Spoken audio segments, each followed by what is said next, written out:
கலாபக்காதலன் அப்படின்னு ஒரு படம் வந்து கிட்டத்தட்ட ஒரு 10-15 வருஷத்துக்கு முன்னாடி வந்துச்சு. அந்த படம் வந்து அப்போ வந்து பட்டி தொட்டியெல்லாம் பெரிய பரபரப்பாக வந்து பேசப்பட்டுச்சு. அதாவது என்ன ஆகும் அப்படின்னு வந்து பார்த்தீங்கன்னா, அக்காவின் கணவரை காதலிப்பாங்க ஒரு பொண்ணு. அதுக்கப்புறம் நடக்கிற விஷயங்கள், அக்காவையும் கணவரையும் பிரிக்கிறதுக்காக என்னென்ன விஷயங்கள் செய்கிறாங்கலாம் கதை போகும். இங்கே வந்து பார்த்தீங்க அப்படின்னா, யமுனாவும் கண்டிப்பாக வந்து நிவினும் காவேரியும் காதலிக்கிறாங்கன்னு தெரிஞ்சுக்கிட்டே தான் இவங்க ஒரு மனசில் வந்து லவ் வளர்த்துக்கிட்டே இருந்தாங்க.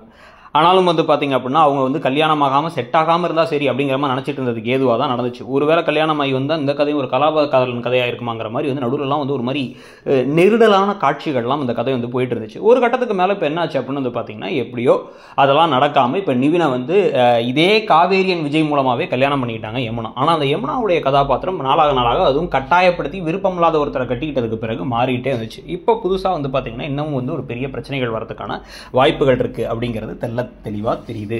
ஸோ இன்னைக்கு எபிசோடில் அதுவும் 1 மணி நேரம் ஸ்பெஷல் எபிசோட். ஸோ ஸ்பெஷல் எபிசோடில் வந்து பார்த்தீங்கன்னா, முதல்ல எடுத்தோடனே வந்து இப்போ விஜய காவேரி சந்திச்சு என்னடா பிரச்சனை அப்படின்னா வந்து கேட்டு என்ன நிவின்ட்ட பேச போறீங்கன்னா, ராகினி கிட்ட க்ளோஸ் ஆகி ராகினி மூலமாக உண்மையை தெரிஞ்சுக்கலாம். அப்போ தான் வந்து அவள் தான் உண்மையை சொல்லுவா. ஏன்னா வந்து நீங்கள் காவேரிகிட்ட பேசுகிறத குறைச்சிக்கிட்டு அந்த பக்கம் பேச ஆரம்பிங்கிறாங்க.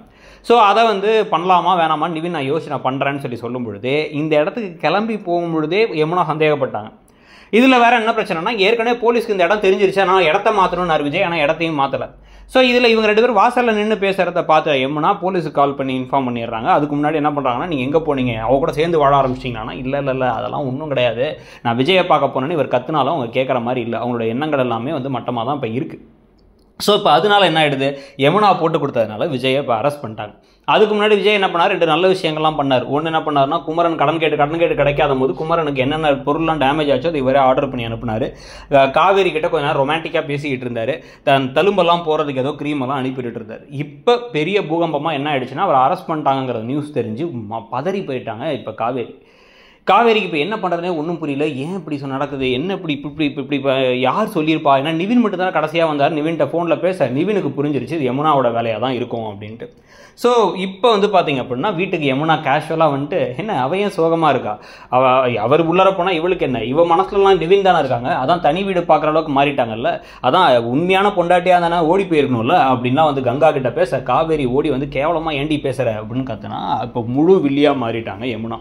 அப்புறம் என் வாழ்க்கை நிம்மதியாக இருக்க விடல, நீ என்ன பண்ணுறன்னு பார்க்கறதுக்காக தான் பண்ணேன், உண்மையான பொண்டாட்டியாக தான் நீ அங்கே போயிருப்பல, ஏன் உன்னை நடிக்க சொன்னாரா, இப்படியே வந்து அலற மாதிரி வந்து நிவின் நடிக்க சொன்னாரா அப்படின்னு கேட்க, முடிய பிடிச்சி 4 சுற்றுனாங்க. இன்னும் 4 அடி விட்டுருந்தா நாங்கள் சந்தோஷமாக இருந்திருக்கும். இவங்க முழு வில்லியாக மாறினதுக்கு பிறகு நேராக காவேரி கிளம்பி போயிட்டாங்க. கங்கா உன கொலை கூட பண்ண தயங்க மாட்டேன்னு யமுனாட்ட கத்திக்கிட்டு இருக்காங்க. ஆனாலும் யமுனா வந்து அதெல்லாம் ஏற்றுக்கிற மாதிரிலாம் இல்லை, அவங்க நான் வில்லி ஆகிட்டேன் பாஸ் அப்படிங்கிற மாதிரி ஒரு மோடுக்கு வந்துட்டாங்க. ஸோ புது வில்லி யமுனாவை பற்றியும் இந்த கதை போகிற போக்கையும் பற்றி நீங்கள் என்ன நினைக்கிறீங்க, இன்னைக்கு நடிப்பு எப்படி இருந்துச்சு யமுனாவோடதுங்கிறதையும் சொல்லுங்கள். தேங்க்யூ.